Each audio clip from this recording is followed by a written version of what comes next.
Welcome to That Thing with James. I'm your host, James. This is a variety show with no particular niche. It's all about hanging out. Maybe we'll laugh at some stuff, maybe we'll learn something new, but it's always about hanging out, me and you. Hi, welcome back to the show. If you are even consuming this, I'm still doing this. My levels of hope are extremely low right now for particular reasons that I won't bore you with. But, dude, I don't even know what to talk about. I was supposed to have some guests today, so I didn't really line up anything to talk about. So I'm not really sure what to talk about, so let me check my emails real quick and see if anyone has emailed anything. No emails, nothing. All right, yeah. You have entered an obscure part of the internet/podcast world if you have made your way here. This is a one-man show for the most part. And I could use your help. I want you to have a hand in helping guide this ship. So if you have any ideas for content or anything like that, articles, videos, something for me to talk about, email me your ideas at ThatThingWithJames@gmail.com. You can post it on my subreddit r/ThatThingWithJames. And hey, got nothing. Nothing new this week. I've grown more bored of Elden Ring. And I have been watching Game of Thrones instead of playing Elden Ring because I just keep getting pissed off at the game. Losing hope in the game. Losing hope in myself. Watched some movies this week. They weren't very good. I've just been rewatching Game of Thrones. And I found that I never saw the first season. I am so fucking bored.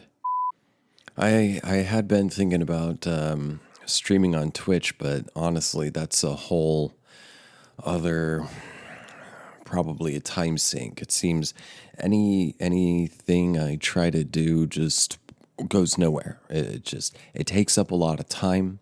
I'll put so much fucking effort into it, and it results in absolutely nothing. So why even fucking bother doing anything? You know, I wrote an article to submit to a website, and why even bother? Because it's probably nothing's ever going to happen. Nothing. Ever, ever, ever, ever. This is a variety show with no particular niche, baby. It's always about hanging out.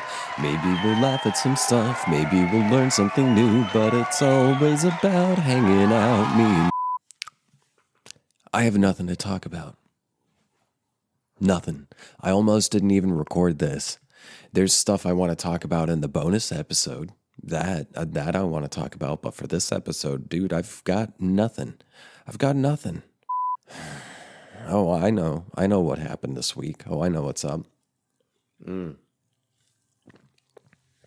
have a friend, old friend of the pod, actually. He's the one who helped me get this show rolling at the start. He gifted me the microphone that I'm talking on right now. Very generous guy. He's in a union. He works in a factory that makes on average a day, 3 or 4 million containers for products that you see every time you go to the grocery store, if you're in the United States. He works at a factory that makes containers for your goods. And apparently, they are having some problems with the company. And so they've been trying to negotiate a new contract with the company. Among many other things, I suspect there's a lot more going on. But the one thing that I saw published in the news was that the company only wants to give the unionized workers a 1% raise. However, inflation is currently at about it's about 8% inflation right now. So if you're getting a raise that is under 8%, then that's technically a pay cut. And if you get a raise to 8%, that's not a raise, that's just keeping up with inflation. So technically, you would need to get a raise over 8% to actually get a fucking raise. And this union, every single year or quarter or whatever, from what my friend has told me, they're always struggling with this company. The 1% raise the company wants to give the workers, I imagine, would not be happening if they weren't unionized. I'm sure they would be glad to give them a negative percent pay adjustment, let's say.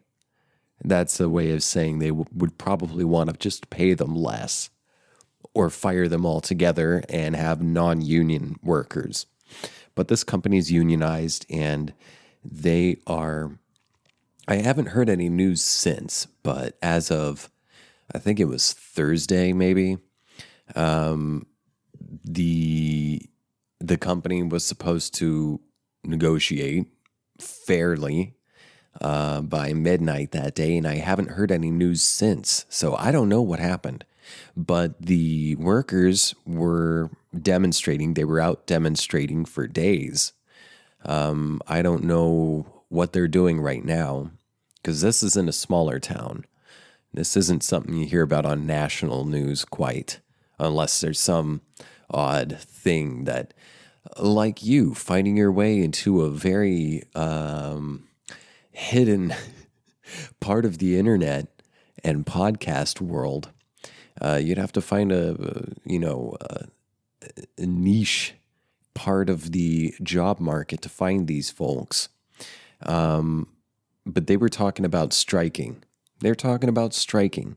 So I don't know if they ended up going on strike. I haven't heard from my friend since. I haven't really reached out to him about it. I have heard from him, but I haven't reached out to him yet to ask about it. I didn't even think to do that because I thought I was going to have some guests today. But their jobs jumped some surprised shifts on them, so they can't make it, unfortunately. So, yeah, that's been going on. And also, the first Amazon factory in New York, the first factory won a union vote. And that's good. That's a good thing. I think it panned out percentage-wise. Something like 55% of the votes were for union and 45% were against unionizing, which is, I mean, you got to start somewhere, but that's fucking huge news. And the last time I checked, Amazon, who tweets daily, has not tweeted once at the time of this recording. This is Sunday, April 3rd. The last I checked, Amazon has not once tweeted since the union vote succeeded. And I'm anxious to see what happens next. Are they going to try to get this overturned, or I would not put it past them shutting down the factory. I wouldn't put that past Amazon. Sure, that's a huge money sink, but they've already sinked. I believe it's in the several millions trying to squash this unionization effort. But it didn't work. It succeeded. They successfully created the first Amazon workers labor union. So congratulations to them.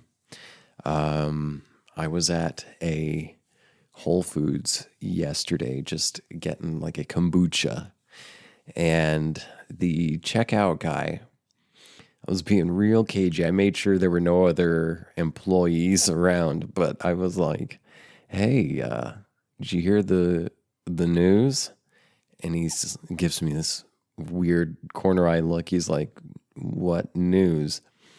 And I said, "The Amazon factory in New York. There's a factory in New York that just successfully voted to unionize. They just created the first Amazon labor union."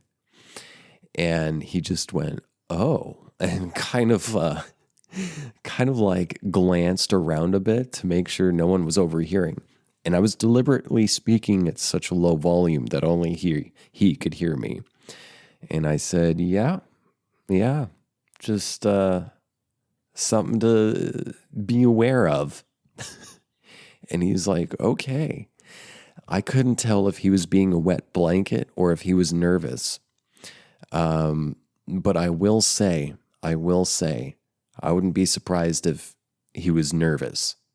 I wouldn't be surprised because I had an old friend on the show back when I lived in Austin, and this person worked at a company that got bought out by Amazon, and things changed. And I asked them, and in retrospect, I didn't even think that it would be something to be wary of to ask them about on the show. I should have asked them prior to recording or when I was not recording. Hell, I even might have edited it out. But I asked them, how'd they like working at the store now that it was bought out by Amazon? Have things changed at all? And they got uncomfortable. And I did not intend to make them feel uncomfortable. It was not my intention to put them on the spot. But I understand that what's the word I'm looking for? Inadvertently did make them uncomfortable. So sorry, old friend / guest. That was not my intention, but I get it. I should have asked you before we started recording. But regardless, they got kind of uncomfortable. They were like, "Oh, no, I love it. I absolutely love it. It's great." And it just, yet again, it was the same kind of energy as the dude who was working at this Whole Foods yesterday, on Saturday. It felt, it's that kind of energy of a hostage. It's hostage energy, It's, they've got the black bag over their head. They're tied to a chair. There's like a old VHS camcorder recording them in front of like a blank background, and a gloved hand reaches into screen and rips the black bag off of the head and says, "Hey, how do you like working at this place?" "Oh, I love it. I absolutely love it. It's I support this. I think they're doing great things, and I enjoy my time here. This is a valuable use of my time, of my labor, and I'm getting fairly compensated for those things." Yeah, it's like a hostage kind of energy. So that's something that happened this week. And this is why unions are good. The unions gave us weekends. They gave us holidays. They gave us child labor laws. They gave us, I think they gave us like the Food and Drug Administration, making sure there's not fucking rats in your canned tuna. OSHA, safety practices and stuff. Companies sure as hell don't implement those things on their own. Usually. I mean, it's extremely rare that they do. And legislative figures don't do that prior to pressure from the public. So all the decent stuff that we take for granted, that has withered away throughout my entire lifetime, that started disintegrating before I was born, those came about through organized labor activity of people, citizens, banding together using collective power, collective bargaining power to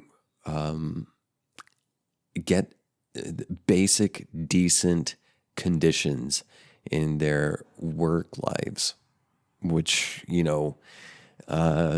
influences your personal life, your off work life, if you even have that. So that's something. I hope things work out for my friend in their negotiations. Man, I wish I knew that my guests were going to get fucking sucked into work, because then I would have reached out to my other buddy and asked him for an update. Shit. Well, man, what the fuck else am I going to talk about? Let me take a fiver and see if I can come up with something else to talk about. All right, that's it. Thanks for tuning in. I love you. Stick around for the bonus episode. I actually have something planned for that one. Again, if you want to catch that, become a patron at patreon.com/ThatThingWithJames. Please, for the love of God, help me harvest content for the show. Email me articles, videos, memes, topics, whatever, to thatthingwithjames@gmail.com. Post it on my subreddit, r/thatthingwithjames. And you can find me on social media at James J. Asher. All right. Love you. Bye.